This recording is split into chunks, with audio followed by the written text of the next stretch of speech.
네, 지금부터는 100% 리얼입니다. 한 포털 사이트 종목 토론방에 실시간으로 올라오는 글을 보면서 전문가 종목 분석까지 들어보도록 하겠습니다. 자, 오늘은 유창희 대표와 함께하도록 할게요. 전문가님 안녕하세요. 안녕하십니까?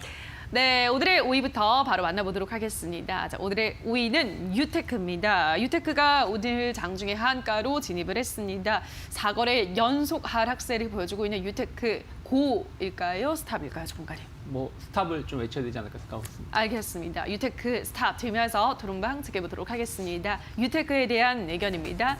시총의 70%가 물량으로 나와 있네. 대박. 저거 다 사면 대주주인가요? 8월 18일에도 하한가 가는데 다음 날 상한가 같다. 다들 기다려보자. 이대로 물러서기엔 너무 아까워. 절대 하한가 따라잡기는 성급히 하지 마라. 어설프게 바닥이라고 하다가 지하 100층 안반수 본다라고 하셨습니다. 일단 첫 번째 게시글부터 볼게요. 시총의 10%가 물량으로 나와 있다. 이거 다 사면 대주주인가요? 라고 하셨는데 우선은 오늘 하한가를 쓴 이유가 도대체 뭔가요, 전문가님? 오늘 하한가가 이제 그 재무구조, 좀 불안감 이런 것 때문으로 저는 알고 있거든요. 그러니까 무슨 얘기냐면 그 12 발행 전환채권을 좀 발행을 좀 하고 있는데 자금 납입이 이루어지지 않았다라고 합니다. 그러다 보니까 지금 유테크가 주가만 본다라면 최근에 지금 많이 올라와서 회사가 좋아졌다라고도 평가가 될 수도 있겠습니다만 여전히 재무구조라든지 적자 이런 부분들이 좀 있어서 이런 것들이 해소가 안 되면 내년에 또 상장 폐지 가능성도 나올 수밖에 없는 지금 관리 종목 아니겠습니까? 그러다 보니까 그런 이슈에 좀 오늘 좀 하한가, 지금은 이제 하한가가 좀 풀렸습니다만은 하한가까지 갔었던 요인이 아닐까 생각하고 있습니다. 알겠습니다. 재무구조 문제 때문에 하한가를 썼다라는 점 확인을 하셨는데 그럼 다음 게시글을 보도록 할게요. 다음 게시글 보면 8월 18일에도 하한가를 가는데 다음 날 상한가 갔다. 그래서 기다려보자라고 하셨거든요. 좀 변동성이 심한 종목인가 봐요, 이게? 특히 최근에 좀 변동성이 좀 나오고 있죠. 특히 이제 이 코로나 관련해가지고 마스크를 제작을 한다. 또 코로나 바이러스를 좀 퇴치할 수 있는 뭐 제품을 좀 공급한다. 뭐 이런 부분들이 이슈가 좀 있었는데 전형적인 테마주들, 작은 종목군들이 이렇습니다. 무슨 얘기냐면 원래 사업을 하고 있었던 부분들에 대해서 파생된 사업 부분, 그러니까 그 시기에 좀 시장에서 주목하고 있는 부분에 대해서 좀 파생해서 사업을 하고 그걸로 인해서 좀 주가를 좀 부양하는 부분들인데 좀 과도하게 좀 반영됐다는 것이죠. 주가 실적 자체는 여전히 좀 적자인 기업인 것이고 뭐 마스크라든지 이런 부분들도 뭐 수익성이 되게 높은 사업 부분은 아니다 보니까 뭐 계속해서 기업의 본질을 좀 봐야 된다고 생각하고 있고 주가는 오늘 좀 하한가는 좀 풀리긴 했습니다만 전 여전히 3,500원대 만약에 지켜지는지 여부를 좀 체크를 하셔야 되고 이 자리가 지켜지지 못한다면 추가적인 하락이 열려있다 생각하고 있고 반등이 나온다고 하더라도 만약 반등이 나올 거였으면은 어제 오늘 중에 나왔어야 된다. 근데 그렇지 못했다라는 것은 상당히 좀 강한 매도 물량을 이겨내기는 쉽진 않다. 단기적으로 그렇게 보고 있습니다. 네, 3,500원을 지키지 못한다면 더 떨어질 가능성이 높다는 점 리스크 관리를 하셔야겠습니다. 유테크 확인하셨고요. 자, 다음 종목 보도록 하겠습니다. 오늘의 4위는 HLB입니다. HLB가 그동안의 조정을 멈추고 오늘 상승 전환하면서 4% 정도 오름폭을 그리고 있습니다. 자, HLB는 고일까요? 스탑일까요, 전문가님? 스탑 말씀드리겠습니다. 알겠습니다. HLB도 스탑 들면서 토론방 지켜보도록 하겠습니다. HLB에 대한 의견입니다. 이틀간 기관이 모으더니만 오늘 고점에서 턴에 지수보다 강해서 기대했는데 아쉽다. 난 오늘도 스릴을 즐기지 10만 원에 매도 걸고 근무 중. 팔리면 안 되는데 이 종목만 몇 년째 매달리고 있어서 누구보다 잘한다. 연말에 30만 원 이상 예상한다라고 하셨습니다. 자, 일단 첫 번째 게시글을 보면 이틀간 기관이 모으더만 오늘은 고점에서 턴해라고 하셨습니다. 오늘 기관이 빠져나갔나요, 전문가님? 뭐 글쎄요, 뭐 기관들이 뭐 이틀 동안 매수를 했다고 해서 뭐 엄청난 매수는 아닙니다. 그저께 뭐 12,000 계약 정도, 그리고 뭐 12,000주, 그리고 오늘 뭐 한 13,000주 정도 어제 뭐 그 정도인데 뭐 이 정도 매수는 뭐 하루에도 매도가 나올 수 있는 거 아니겠습니까? 뭐 꾸준히 매수를 했었던 것도 아니고 저는 뭐 HLB 뭐 기업의 자체가 뭐 좋다 나쁘다를 떠나서 최근에 이제 그 라이미든 옵티머스 관련해 가지고 자금 손실이 지금 확인되지 않았습니까? 네. 뭐 엄청난 규모, 그러니까 HLB 기준에서 보면 꽤 큰 금액입니다. 그리고 그 시점도 좋지 않죠. 유상증자를 하자마자 그 유상증자가 시설 투자자 하겠다고 해서 유상 주주들한테 돈을 받아가지고 펀드에 투자해가지고 6일 만에 펀드 투자한 거 아니겠습니까?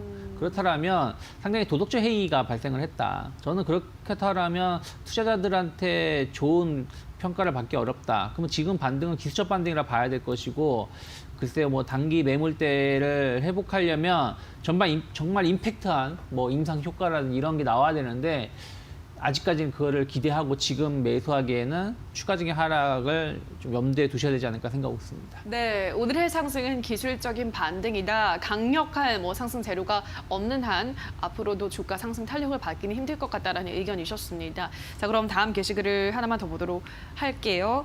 10만 원에 매도 걸고 근무를 하고 있으신데요. 그러면 10만 원까지도 기대하기가 좀 힘들까요, 전문가님? 뭐 10만 원 정도야 뭐 기초 반등의 권역인 것이죠. 어찌되었든 최근의 주가 흐름을 본다라면 그러니까 바닥은 한 8만 원 초반 정도 형성되었고 단기 고점은 한 10만 원 내외에서의 흐름이죠. 물론 그 이상도 가기도 했습니다만은 그 이상은 어떤 이슈가 있어서 움직였다라고 봐야 되는 것이고, 그냥 안정적인 흐름은 말씀드린 대로 10만 원에서 8만 원 사이에서의 흐름이었기 때문에 뭐 10만 원 정도는 충분히 갈 수 있다. 오늘도 뭐 장중에 뭐 고점 자체가 거의 뭐 9만 원 후반대였기 때문에 9만 8,500원이었다 보니까 10만 원은 갈 수 있지만, 윗꼬리가 지금 나오고 있는 상황에서 오늘 10만 원을 갈지 안 갈지는 좀 더 봐야 되지 않을까 생각하고 있습니다. 알겠습니다. 10만 원 기술적으로 봤을 때 무리는 아니다라는 설명 전해드렸습니다. 자, 계속해서 그럼 다음 종목 만나보도록 할게요. 오늘의 4위는 파워로직스입니다. 이 종목이 폐배터리 수에 기대감이 오르고 있습니다. 정부가 폐배터리 재활용 사업에 특례를 승인하면서 현대글로비스와 LG화학의 폐배터리 실증 특례를 승인했습니다. 파워로직스는 이 현대차 그룹과 함께 전기차 폐배터리 재활용 사업을 하는 것이 알려지면서 어제는 상한가를 썼고 오늘은 계속해서 조금 그 소폭의 오름세로 상승을 이어가고 있습니다. 자, 그렇다면 앞으로는 고일까요? 스탑일까요, 정말요? 일단 많이 올라서 오늘은 스탑을 외치겠습니다. 알겠습니다. 파워로직스도 스탑 들면서 도롱방 지켜보도록 하겠습니다. 파워로직스에 대한 의견입니다. 평단 9,403원에 들어가 있다. 제발 우상향 쭉쭉 해보자. 나도 빨간색 좀 보자. 느낌이 쎄한 것이 8,300원까지 찍을 것 같다. 다들 알아서 잘 빠져나오자. 코로나19 전에 10,000원 하던 주식입니다. 3분기도 좋고 4분기도 더 좋고 그냥 버티기가 답임이라고 하셨습니다. 느낌이 쎄한 게 8,300원까지 찍을 것 같다는 분이 있으십니다. 전문가님의 느낌은 어떠신가요? 글쎄요, 지금 기술적으로 본다라면 그 자리가 상당히 중요한 자리예요. 8,500원, 8,300원이 어찌됐든 올의 흐름을 본다라면 단기 고점 저항 역할을 했었던 자리고, 그 자리를 어저께 이제 상한가를 기록을 하면서 돌파시킨 자리이기 때문에 뭐 한 번 정도는 그 자리를 체크를 하러 내려올 수도 있다 생각을 좀 하고 있습니다. 다만 이제 파워로직스가 나파서 스탑을 외친 게 아니라 이제 그 2차 전지 관련해가 재활용 이야기 아니겠습니까? 워낙에 이제 앞으로 전기차가 늘어나게 된다라면 신 배터리도 중요하겠지만 어쨌든 자동차를 운영을 하면서 이 나오는 폐 배터리 이것을 또 어떻게 재활용하냐에 따라서 정말 친환경차가 되냐 안 되냐 이런 싸움이 될 수 있기 때문에 그런 부분들에 대해서 이제 파워로직스가 한 축을 담당할 수 있다는 것인데, 지금 당장 이것이 매출로 반영되는 게 아니에요. 네. 솔직히 뭐 지금 전기차 갖고 계신 분들이 뭐 폐 배터리 이런 시장을 수혜를 입기는 쉽진 않다. 앞으로 한 몇 년 정도 지나야지 그때 이제 차량을 구매하시는 분들이 이런 시장에 좀 효과를 볼 수가 있는 것이기 때문에 너무 이제 기대감에 좀 주가가 과도하게 반응을 했지 않았나. 저는 그렇게 보기 때문에 일단은 스탑을 좀 외쳤습니다. 알겠습니다. 기대감이 과도하게 이미 반영이 됐다라는 의견에서 스탑 드셨습니다. 자, 그럼 다음 종목 보도록 할게요. 오늘의 2위는 한화솔루션입니다. 정부의 그린 뉴딜 정책 기대감에 잘 오르다가 또 최근에는 조 바이든 후보의 당선 기대감에 또 상승 랠리를 달렸습니다. 자, 오늘은 5% 넘는 오름세를 보여주고 있는데 이 종목은 고일까요? 스탑일까요, 정말요? 고 외치겠습니다. 알겠습니다. 한화솔루션은 고 들면서 도롱방 지켜보도록 하겠습니다. 한화솔루션에 대한 의견입니다. 오늘 44,000원에 사서 46,000원에 파는 사람 없지. 바보처럼 이 종목으로 단타하는 거 아니다. 다시 44,000원대 재입성 완료. 형들 나 반겨줄 거지? 쭉 달려보자. 팔면 오를 것 같고 버티면 폭락할 것 같고 뭘 해도 안 될 것 같은 느낌이다라고 하셨는데, 일단 한 번 해보도록 할게요. 한화솔루션은 44,000원 원에 사신 분들이 많으신 것 같아요. 전문가님 어디까지 보고 있으신가요? 일단 저는 뭐 5만 원 다시 한번 회복할 수 있다 오. 생각을 좀 하고 있어요. 예. 물론 5만 원 이상도 갈 수도 있다라고 보고 있는데 워낙에 시장 좀 제반 여건이 좋지 못한 부분들을 어떻게 이겨내냐인데 어찌되었든 지금 태양광, 뭐 풍력, 신재생 에너지 쪽은 계속해서 관심이 가질 수밖에 없는 것이고 특히 미국 시장에서 물론 조 바이든이 뭐 대통령이 된다 안 된다 될 가능성이 높지만 뭐 아직 된 건 아니기 때문에 그거에 대한 기대감이 너무 많이 반영됐다고 볼 수도 있지만 반대로 정말로 된다라면 혹은 아직까지도 미국은 태양광이라는 이런 부분에 좀 더 치중하는 부분들이 좀 있어서 그러한 것들이 또 하나 솔루션이 수혜를 입을 수 있지 않을까 생각을 좀 하고 있습니다. 그래서 저는 충분히 모멘텀은 아직은 죽진 않았다. 그러면 뭐 한 5만 원 혹은 5만 원 초반까지의 추가적인 반등을 열어놓고 좀 보시는 것도 나쁘진 않은 전략이다 생각하고 있습니다. 네, 아직까지 모멘텀이 살아있기 때문에 5만 원 초반까지 열어볼 수 있겠다라는 설명하셨습니다.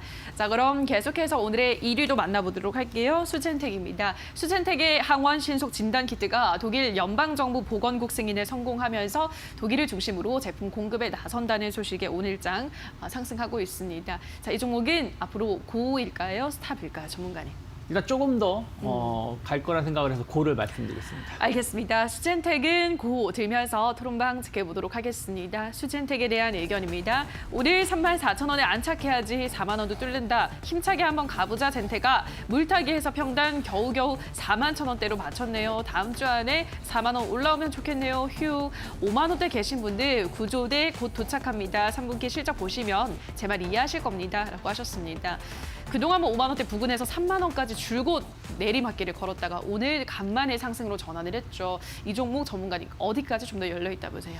근데 저는 일단은 저도 한 4만 원대까지의 반등은 좀 더 나올 수 있지 않을까 생각 좀 하고 있는데 어찌되었든 지금 뭐 유럽은 뭐 팬데믹을 넘어서서 지금 이제 봉쇄 조치까지도 네. 가고 있는 거 아니겠습니까? 그러다 보니까 이런 진단 키트라든지 마스크 수요는 이제 계절적인 요인으로 같이 병합이 되면서 더 커질 수밖에 없다. 그러면 수젠텍 같은 경우는 뭐 독일 같은 경우에 뭐 승인도 받았다는 거 본다라면 이슈가 단번에 끝날 가능성은 좀 작지 않을까. 조금은 더 반등을 좀 모색할 가능성이 높다 생각하고 있고 그렇다면 저는 뭐 오늘 약간 윗꼬리가 나오고 있습니다만은 뭐 주중 혹은 다음 주까지 해서 언제든지 4만 원대까지의 반등 목표치는 열어놓으실 필요가 있다. 다만 이제 그렇다고 해서 이 종목이 계속 치고 나간다는 것은 아니기 때문에 만약에 이제 최근에 매수하셨거나 혹은 위에서 많이 물려 계신 분들은 앞으로 3만 원이 어떻게 좀 지지력을 좀 만들어질 수 있는지 여부를 꾸준하게 체크를 해보실 필요는 있지 않을까 생각하고 있습니다. 네, 수젠텍까지 오늘의 새빨간 종목들 확인하셨습니다. 자, 전문가 의견 다시 한번 화면으로 체크하고 오십시오.